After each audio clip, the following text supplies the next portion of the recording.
Hello, Nirit. Hi. Today I have the chance to talk with Nirit Koren, right? That's how I say your name. And she is a community building specialist for the Varda Institute. And Nirit, who has been working day and night in Israel, has been working very closely with the Kibbutz Nir Oz. And today we're going to talk about the problem that she's working with, the goal and the mission that she is working with the kibbutz on, and sort of what she's done as a community builder to help them work towards that goal. So we can further illustrate the incredible and important work that the Varda Institute is doing on the ground. So Nirit, welcome. Laila Tov for you, Boker Tov for me. We're in two different time Yeah, zones good morning. Yeah, across the other good to side of see the you. world. Thank you. Yeah. It's so nice to see you. So Nirit, can you first tell me about the work that you've been doing with Kibbutz Nir Oz and why they came to you? What was the problem they came to you with? Well, as you know, Nir Oz is one of the kibbutzim that suffered the most during the attack on October 7th. They suffered a great loss, both in people being murdered and abducted to the Gaza Strip, and all the people from the community moved to Eilat for a few months, and then they went to live at Kiryat Gat, which is a small city in the southern part of Israel. And they had to start and collect all the pieces and try to build the community life again. And they had a few challenges, and that's why we were called. They had, of course, the challenge of the severe trauma that they've suffered as individuals and as a community. And this is not why they called us. For that, there are specialists and therapists and people who that is their profession to help heal the trauma. My job, or the Varda Institute's job, was to try and help them build the community again. Try and see how they can start, both restart and rebuild community life and community organization and the community structure that was very, very obvious when they lived in the kibbutz, which is a rural community. It's on the ground, okay, so people can walk and meet each other on the sidewalks, and suddenly they are in an urban area, okay, they're used to rural. Yes, I know, I read and I learned that they were moved to apartment buildings, which must be so exactly. And this is what we call a horizontal community. And instead of meeting on the sidewalk, they meet in the elevator, if they meet at all.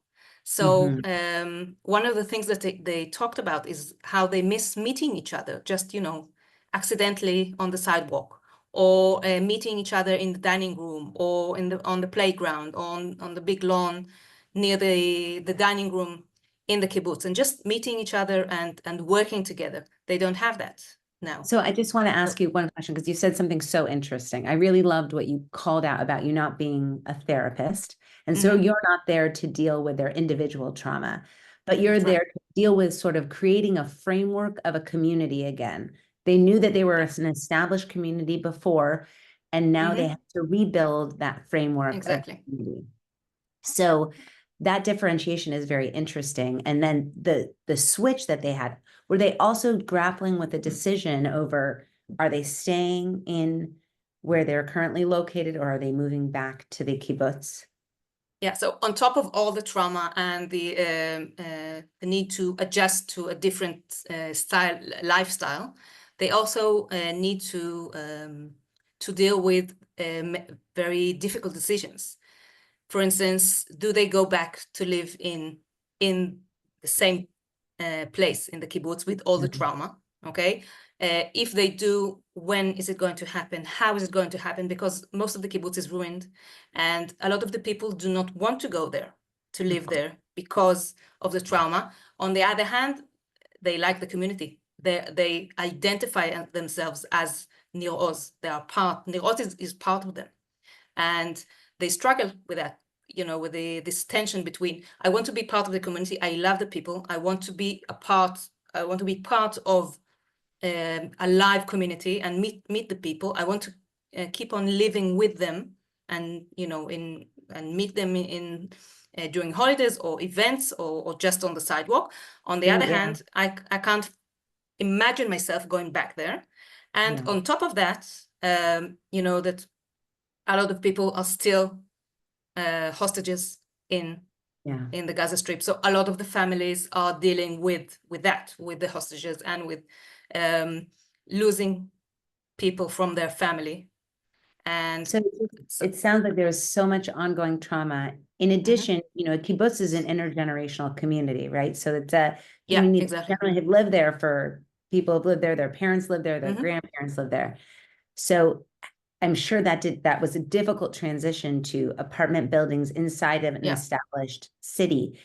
So that just sounds like another challenge the community was facing on top of everything you're saying. So not being at home. If when you suffer a trauma, what you want is, for one of the things, you want stability, you want your safe place. And they lost the safe place as a place, a physical place, and the safe place as a community, my surroundings. And meeting the people, it makes kind of a sense of security. But if I don't meet them, and I'm not sure what's going on with people, and maybe we have disagreement and we don't have any platform or any ability to talk about the things that we want or the differences between us, and I don't feel safe to talk about the things that I want as a community, then it's difficult. It's difficult to make the togetherness again. This gets us to the work that you're doing. So you came to a community that had many challenges, tons of trauma. They were displaced. How did you first approach them? You knew what you wanted to help them do was to build a new framework, a new way of working together, and almost a new vocabulary or way of talking. So how did you first approach them when you met? I'm sure it was emotional, and maybe some people were even hostile or not on board. What was that like? Well, first of all, we started with they appointed a woman, a very wise and very professional woman within the kibbutz. She's a social worker, so she does come from, the field of therapy. But she was appointed. She was born in the kibbutz. Okay, she was in the kibbutz on October 7th, but she was appointed to be in charge, or to lead the community process, or the community framework. And she gathered around her a team, just like a leading team of people from a leadership team, like a leadership team, of course. And both people, professionals who work in the kibbutz, and also people, just members of the kibbutz from different generations. It was very important. There were men and women, and younger people and older people from a few generations. They have three main generations. Very powerful to have the older community members with the younger community members. I'm sure that. So we had someone who is 80 and someone who is 25. Wow. Okay, and all the in between. Okay, 70 and 50 and 35. Okay, so we have this variety, and at the beginning I worked with that team. Okay, so we had a few every week or every 2 weeks we had a meeting. I would go there and we would sit for 2 hours, and we talked about first of all, who is the community, who belongs to the community. Second of all, what do we want to do? What's our vision? What's in 1 year, 2 year, and 5 years? Where do we want to see the community? What do we want for the community to have? What do you want to happen to the community during these times? Okay. Yeah. And from that, we try to think, what are the things that we need to do with the community? And the idea was that whatever happens in that room, because we had the different ages and different opinions, it's not that just different generations, but it was different opinions and different approaches. For instance, we had someone who already, her husband already lives in Niroz. He never left Niroz. He came back to live in Niroz 2 weeks after the event. And we have someone who is not, she won't go back ever. She refuses to go back. Okay, so we have this, just in this sense, you know, we have different opinions. And what was very important that we talked about these differences within the meetings to see so it was kind of a.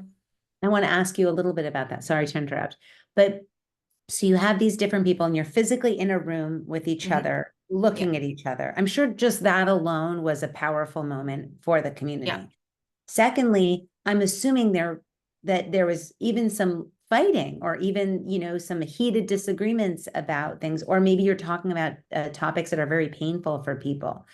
So was that alone just facilitating those conversations? Did you see that being a benefit for the community? Well, it was, first of all, benefit for the team, because they saw that they can talk to each other. And even if they disagree, the idea was that we created a very safe environment for them to talk. And they said, I didn't know you think that, or you thought that, or I'm very happy to hear that you are willing to talk about it, or that you're willing to express opinions which are very different from mine, but we can talk about that and share our differences and be able to move on and be able to maintain a very pleasant environment. You know, the room didn't explode because Wonderful. we thought different, and it was kind of how do you call it? You know, a modeling. Okay, it was modeling because they saw that it's possible. Okay, it's possible to make the conversation. To sit and have difficult conversations together I mean, the whole world really could learn from this, and have difficult conversations in a civil way, even when people have different points of views. And now, was there a language you were sharing with them, or it was the way we structured the meeting? Yeah, part of the process was to agree about the terms that we were using, and agree about where we want to go, okay, and who is part of the community and who is maybe not part of the community, okay. And the idea was that after we saw that it's possible in the room, you know, in the small room where we had the meetings, the idea was to go out to the community, to the entire community, the whole 180 people, and do the same thing, okay? Maybe in small groups, and after that in bigger groups and bigger groups, because one of the ideas of building community is to get people together and talk about the things that they disagree about. Yes. Okay, and see that they can talk about it and still remain friends. Okay, because it's not, I would say, it's very easy to be together when we agree about everything, or when or when something happens, you know, you need help, okay, I'll help you, and then we go on, and everything is, you know, we just continue with our life. It's the idea what builds a community, or even, you know, we know it as in couples and in teams.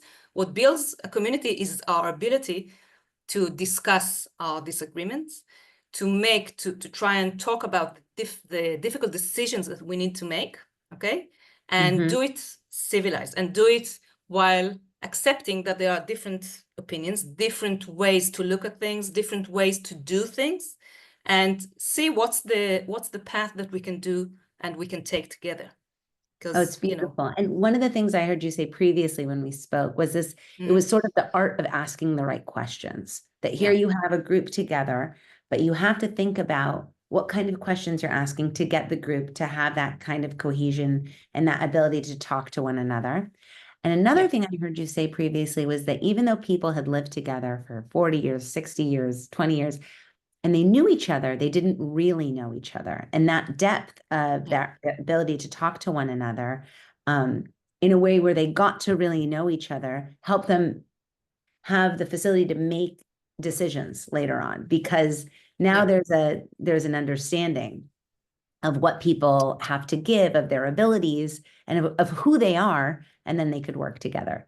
And that little extra step, it's not friends. These are not friends. This is not a gathering of friends, or these are not all That's people right. who think alike or who have the same point of view, but they have a mission to accomplish. This to be in a community is a mission. It's hard. It's a mission, and I think mainly it's sharing the same community identity. Okay, Yes. which is something that all of the people, all of the members of the community can identify and be part of our joint story, okay, or common story and our common identity. Okay, and it's very, very strong in Nir Oz. There, even the kids that people who were born in Nir Oz and don't live there for 30 years, they still feel like they are part of Nir Oz, and Nir Oz is part of them. It's very, very powerful in that kibbutz, in a lot of other kibbutzim, but it's very specific. And the idea is to see along the difference of opinion, the things that we share, the ideas that we want to, that we do agree about, you know, and I'm sure find them. Some of the inability to listen to each other came from the fact that the community had suffered so much trauma. They had lost so many loved ones. People were still hostages or were killed in Gaza. So the community, while you're working with them, had actively suffered trauma, which almost made them not able to trust or hear one another. But you helped them break that divide. So now tell me a little bit about, and I know you're still in the process of working with them, but what were the results that you saw? So you said you've been doing these meetings, they're every few weeks. I think, first of all, it's important to note that, you know, because they say it about Jews, but it's correct about any two human beings have two different opinions, okay? Yes. And within the community, some are unable to think about the next day because they are so in, still, some of them, they say, I'm still in the shelter. I'm still at October 7th. I haven't left the mamad, okay? And I can't think about anything. And other people already live there and work the fields and want to build Nir Oz again. And a lot of opinions. And the thing in working with the community is that you need to look, don't forget the individual, but see, you know, the whole picture and see that there are a lot of different needs within the community. And one of my missions here, or my goal, is to show or try and find the different ways to give the different opinions and the different needs their place. Okay, and so one of the things that we try to do is try to identify where everybody is with their opinion or with their approach or what they want. And also, what also we try to do, or my mission as the Varda Institute community builder, is to try and talk from the point of view of the assets and of the strength of the people and as a community, because a lot of them, because of the trauma, they talk through their fears, okay, or through their inability or the difficulty even to get up in the morning, okay? Yeah. A lot of things I've heard a lot is, I have no strength to get up in the morning. It's very difficult for me. I can't think of even going back there, or I can't think of pulling myself together and doing this and that. And the people within the team, although they said I have no strength, they didn't miss even one session. Wow. And when they came, they were very engaged and suddenly looked, I think, it was the ability to show them different approaches and different ways to look at the situation and at the community and at people from the community who they've known maybe 60, 70 years, but they see them in a different light now. I mean, I love what you Because of said this. about touching them from their abilities as well, because I'm sure they're coming to you with so much weakness and damage. And like you said, I have no strength.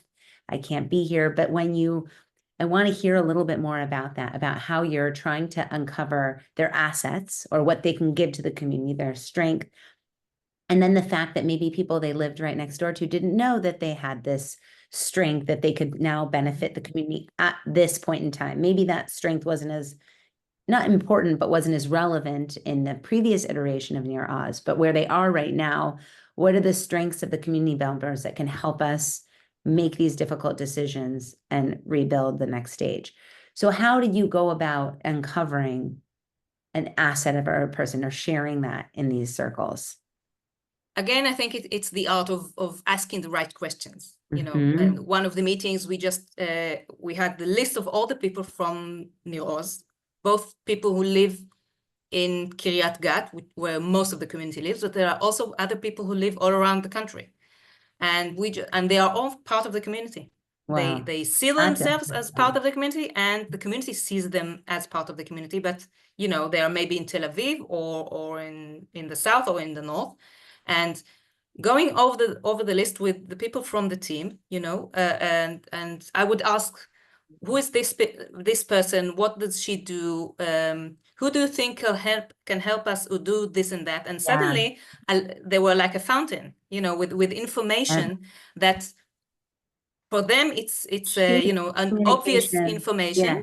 And for me, it's a revelation. It's okay, so we can get her to help do that. Or this person, he loves to drive, or he has a car, or maybe he has very good hands with a garden. He can do that, or he can do that. Okay, so that's one way to discover the strength and the assets. Another is that they saw themselves, but also through the meetings, I think, and through other things that they do as a community, which are they are miraculous, is that people who when they lived in Nir Oz were very quiet, or maybe not very engaged or involved in the community, and suddenly new people, you know, they come to life. Okay, suddenly they're very engaged. And they said someone who used to stay always at home, okay, and her husband was very, very active. Suddenly she's the one going out and being very active and doing things for the community and with other people. So, you know, it's a very extreme situation, but it enables people to do things that they didn't think That's that they had. perfect. I mean, I really love how I think teaching people to lean into their strengths or uncovering the strengths, exposing them to the community at large, and then having them lead from that, help from that, and be community members from those strengths that's really the power of the work you're doing, because that's where they need it the most. And that's something that's very difficult to do by yourself or without the kind of professionalism that you're adding. We are going to wrap up this little conversation. Thank you so much, Nirit. This was so illustrative of some of the deep work that you do as a community builder, and how you're accessing people's strengths and how you bring people together, and how, what I love you said the most, how you ask the right questions. Thank you so much, Laila Tov, and we'll talk again. Thank you. Thank you. Good morning to you.